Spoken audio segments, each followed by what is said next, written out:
Assalamualaikum warahmatullahi wabarakatuh. Selamat pagi anak-anak hebat kelas 2. Bagaimana kabarnya anak-anak hari ini? Semoga selalu diberikan kesehatan, keselamatan, serta anak-anak jangan lupa untuk selalu menjaga kesehatan ya, dengan cara mencuci tangan sebelum dan sesudah beraktivitas, serta jangan lupa gunakan masker saat keluar rumah. Anak-anak juga jangan lupa absen online hari ini ya. Nah, oke, anak-anak, sebelum pembelajaran kita mulai, marilah kita membaca berdoa bersama-sama. Membaca basmalah yuk. Bismillahirrahmanirrahim. Semoga dengan membaca basmalah, anak-anak diberikan kemudahan dalam menyerap materi pembelajaran kita hari ini. Amin. Hari ini anak-anak memasuki tema 2, subtema 3, pembelajaran 5 dan 6. Anak-anak siapkan dulu peralatannya ya. Yuk kita simak yang pembelajaran kelima. Anak-anak nanti akan mempelajari tentang memahami variasi gerak dasar non-lokomotor, lalu menguraikan kosakata dan konsep tentang keragaman benda, serta aturan dan tata tertib yang berlaku di sekolah. Anak-anak disimak baik-baik ya videonya. Coba anak-anak lihat, mereka sedang melakukan kegiatan apa? Ya, mereka sedang bermain estafet bola. Nah, permainan tersebut itu diawali dari anak yang paling depan dengan mengulurkan bola ke depan menggunakan tangan. Nah, sebelum berolahraga, lakukan gerakan berikut. Gerakan apa anak-anak sebelum olahraga? Gerakan pemanasan. Nah, seperti ini. Pemanasan dengan menggelengkan badan ke kanan dan ke kiri. Ya, anak-anak sebelum olahraga wajib melakukan pemanasan dulu supaya tidak cedera. Nah, anak-anak, gerakan tadi, gerakan bermain estafet bola merupakan gerakan non-lokomotor. Apa itu gerakan non-lokomotor? Gerakan non-lokomotor adalah gerakan yang tidak berpindah tempat. Contohnya, jalan di tempat, lari di tempat, memutar badan, meliukkan badan, seperti yang Bu Guru contohkan tadi. Nah, ini kan gerakan memutar badan ke kanan dan ke kiri, merupakan gerakan non-lokomotor. Paham ya anak-anak ya? Lalu setelah itu kan tadi mereka sedang melakukan permainan estafet bola. Ada tata tertibnya, tata tertib yang harus dipatuhi siswa. Yang pertama, datang sebelum pelajaran dimulai. Kalau ini tata tertib yang harus siswa lakukan saat di sekolah. Tapi anak-anak juga pada kegiatan olahraga, anak-anak juga memiliki tata tertib. Contohnya tadi, sebelum melakukan olahraga, anak-anak harus pemanasan dulu. Selanjutnya, tata tertib di sekolah selanjutnya, semua siswa berbaris rapi di depan kelas masing-masing sebelum masuk ke kelas. Lalu, ketiga, setelah tanda bel masuk dibunyikan, semua siswa harus sudah berada di dalam kelas. Lalu, yang keempat adalah berdoa sebelum pelajaran dimulai dan setelah pelajaran berakhir. Selanjutnya adalah menjaga kebersihan, keindahan, dan kerapian kelas, serta setiap siswa harus berperilaku sopan dan santun. Itu merupakan beberapa tata tertib yang harus dipatuhi anak-anak ya. Jadi anak-anak wajib mematuhi tata tertib supaya menjadi lebih disiplin ya anak-anak ya.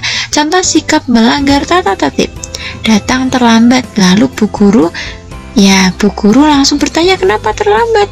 Terlambat itu merupakan contoh sikap yang tidak disiplin karena tidak tepat waktu. Anak-anak kalau masuknya jam 7, sebelum jam 7 harus sudah berada di sekolah gitu ya anak-anak ya. Itu salah satu contohnya. Lalu contoh sikap mematuhi tata tertib itu misalnya baris di depan kelas. Nah, dipimpin oleh Pak Guru ataupun ketua kelas gitu ya anak-anak ya. Jadi anak-anak wajib mematuhi tata tertib supaya menjadi siswa yang bertanggung jawab dan disiplin. Nah, anak-anak, masih ingatkah kalian membuat pertanyaan? Pertanyaan itu biasanya diawali dengan kata tanya dan diakhiri dengan tanda tanya. Kata tanya itu ada apa, siapa, di mana, kapan, mengapa, bagaimana, berapa, dan biasanya diakhiri tanda tanya. Ingat ya anak-anak ya, ada apa, siapa, di mana, kapan, mengapa, bagaimana, dan berapa. Itu untuk awal dari kalimat tanya diawali dengan kata tanya. Lalu contohnya apa? Apa untuk menanyakan benda atau sesuatu perbuatan. Siapa itu digunakan untuk menanyakan orang atau pihak yang terlibat. Kapan itu untuk menanyakan waktu terjadinya peristiwa, untuk menanyakan waktu ya. Lalu mengapa, untuk menanyakan sebab atau alasan peristiwa itu terjadi. Kalau bagaimana itu untuk menanyakan keadaan. Sedangkan untuk di mana menanyakan tempatnya, tempat berlangsungnya suatu peristiwa. Jadi anak-anak gunakan kata tanya yang sesuai ya. Nah, lalu anak-anak contoh penggunaan kata tanya, misalnya apa yang sedang dilakukan Lani? Siapa yang tidak masuk hari ini? Kapan Lani tidak masuk sekolah? Lalu mengapa Lani tidak masuk sekolah? Bagaimana keadaan Lani saat ini? Lalu di mana Lani sekarang? Nah, itu sudah ada kegunaannya masing-masing. Anak-anak pasti sudah bisa untuk membuat kalimat tanya. Nah, sekarang anak-anak memasuki pembelajaran ke-6. Pembelajaran ke-6, anak-anak akan mempelajari tentang perkalian dan pembagian, keragaman benda berdasarkan bentuk dan wujudnya, serta variasi gerak dasar non-lokomotor. Sekarang coba perhatikan lagi. Mereka sedang melakukan kegiatan apa? Permainan sepak bola. Masih ingatkah kalian dengan kebiasaan Benny? Ia bekerja sama dalam permainan sepak bola itu membutuhkan kerja sama, karena satu tim ada berapa anak? Ada berapa orang? 11 gitu. Jadi harus kerjasama supaya menang. Selanjutnya, setiap anggota biar dalam peraturan ini ya, dalam kerjasama itu harus setiap anggota harus mematuhi aturan dalam permainan supaya tertib. Lalu selain itu aturan permainan harus berjalan tertib. Penonton juga harus tertib. Jadi tidak hanya pemain tapi juga penonton harus tertib. Selanjutnya, penonton tidak boleh melempar benda-benda ke tengah lapangan supaya tidak ricuh gitu ya anak-anak ya. Jadi ketika melakukan permainan itu pasti ada tata tertibnya gitu. Tata tertibnya ketika permainan harus dipatuhi. Seperti tadi, setiap anggota harus mematuhi aturan dalam permainan. Misalnya permainan sepak bola, aturannya apa biar tidak terkena kartu kuning bagaimana. Nah, itu kan pasti ada aturannya. Terus tidak boleh menyenggol tangan, nanti hang dan lain sebagainya. Jadi harus dipatuhi. Terus agar permainan berjalan tertib, penonton juga harus tertib, tidak ricuh, tidak saling menyalahkan. Terus tidak boleh melempar-lempar benda-benda keras atau benda-benda apapun ke tengah lapangan gitu ya anak-anak ya. Lalu sesuai gambar tadi itu ada teks, anak-anak simak ya. Teksnya berjudul sepak bola. Benny gemar bermain sepak bola. Satu tim sepak bola terdiri atas 11 orang, pemain inti dan beberapa pemain cadangan. Sepak bola bertujuan untuk mencetak gol sebanyak-banyaknya dengan menendang bola ke gawang lawan. Sepak bola dimainkan di lapangan rumput yang berbentuk persegi panjang. Hanya penjaga gawang saja yang berhak menyentuh bola dengan tangan di dalam ke daerah gawangnya. 10 pemain lainnya diizinkan menggunakan seluruh tubuhnya selain tangan. Nah, di sini anak-anak ada kata-kata atau kosakata yang harus anak-anak pahami. Yang pertama tim, lalu inti, selain itu gol, lalu gawang. Nah, apa sih kata-kata tadi? Nah, dilanjutkan dulu ya. Tim yang mencetak gol paling banyak pada akhir pertandingan adalah pemenangnya. Jika hingga waktu berakhir skornya masih imbang, dapat dilakukan undian, perpanjangan waktu, atau adu penalti. Wasit menggunakan peluit untuk memulai permainan, pelanggaran, dan akhir permainan. Nah, di sini ada kata-kata yang harus anak-anak pahami. Contohnya penalti. Nah, sekarang apa sih tim? Tim itu artinya kelompok. Lalu inti itu penting. Selain itu gol itu masuknya bola ke dalam gawang.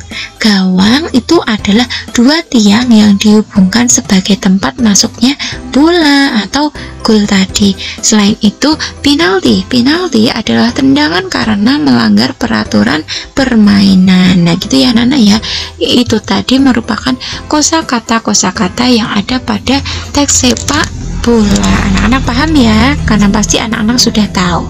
Lanjut, sekarang mengamati benda pada permainan sepak bola. Mengamati benda apa saja sih yang ada pada permainan sepak bola? Yang pertama adalah bola. Bola itu ciri-cirinya berwarna hitam dan putih sesuai gambar. Jadi ada yang berwarna merah dan putih, ada yang berwarna biru dan lain sebagainya. Bentuknya adalah bulat dan termasuk wujud benda padat karena tetap. Lalu yang kedua contohnya adalah peluit.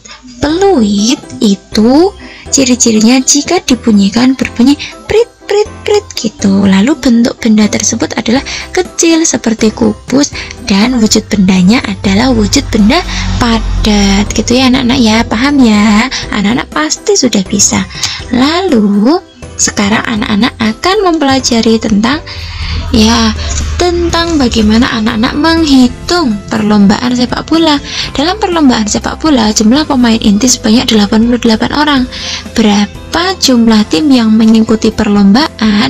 Jadi, itu kan dalam permainan sepak bola satu tim ada 11 orang. Berarti kalau ini ada 88 orang, berarti ada berapa tim? Otomatis 88 dibagi 11. Bagaimana caranya? Ya anak-anak kurangkan dengan pengurangan berulang. Nah, 88 dikurangi 11 kan masih 77, dikurangi 11 masih 66, dikurangi 11 masih 55, dikurangi 11 masih 44, dikurangi 11 masih 33, dikurangi 11 masih 22, dikurangi 11 masih 11, dikurangi 11 akhirnya 0. Nah, berarti 88 dibagi 11 sama dengan, kita hitung 11-nya ada berapa. Nah, yuk dihitung bareng-bareng. 1, 2, 3, 4, 5, 6, 7, dan 8. Berarti 88 dibagi 11 jawabannya adalah 8 gitu ya anak-anak ya. Anak-anak pasti sudah bisa karena ini materi pengulangan dari pembelajaran sebelumnya. Lanjut, sekarang contoh soal selanjutnya adalah 27 dibagi 9. Berarti nanti anak-anak gunakan pengurangan berulang sampai bilangan 27-nya hilang karena dikurangi bilangan 9 terus. Lalu contohnya gini, 27 dikurangi 9 masih berapa? Masih 18, kan belum habis, dikurangi 9 lagi, 18 kurangi 9 masih berapa? 9, kurangi 9 lagi, tinggal berapa? Tinggal 0. Berarti bentuk pembagiannya adalah 27 dibagi 9 sama dengan, dihitung 9-nya ada berapa? Dihitung bareng-bareng, 1, 2, 3. Berarti 27 dibagi 9 adalah 3. Karena nah ini kan jadi dirubah ke bentuk perkalian, kan ini bentuknya bentuk pembagian, sekarang dirubah ke bentuk perkalian karena 3 kali 9 sama dengan 27. Nah, karena 3 dikali 9 sama dengan 27. Nah, berarti ini namanya bentuk pembagian karena ini merupakan bentuk perkalian, nilainya sama ya. Selanjutnya 15 dibagi 5 berarti nanti pengurangan berulang bilangan 15 sampai hasilnya 0. 15 kurangi 5 masih berapa? 10. Dikurangi 5 lagi, 10 kurangi 5 masih berapa? 5. Kan belum habis. Kurangi lagi, kurangi 5 tinggal 0. Berarti 15 dibagi 5 sama dengan, dihitung angka 5 nya ada berapa? 1, 2, 3. Berarti 15 dibagi 5 sama dengan 3. Karena, nah seperti tadi ya, karena 3 dikali 5 sama dengan 15. Hanya dibalik ya. Kalau tadi bentuk pembagian, karena ini adalah bentuk perkalian. 3 dikali 5 sama dengan 15. Anak-anak paham? Semoga paham ya. Nanti anak-anak pelajari kembali. Nah, sekarang setelah anak-anak mempelajari pembelajaran 5 dan 6, anak-anak mendapatkan tugas dari Bu Guru. Tugasnya adalah sebutkan manfaat tata tertib dalam kehidupan sehari-hari di sekolah serta akibat berperilaku yang tidak sesuai dengan tata tertib di sekolah. Jadi, manfaat tata tertib itu apa dan akibatnya jika tidak melaksanakan tata tertib itu apa gitu ya anak-anak ya. Tapi itu manfaat dan akibat tata tertib di sekolah. Yang kedua, kerjakan soal halaman 164 nomor 1 sampai 4 saja.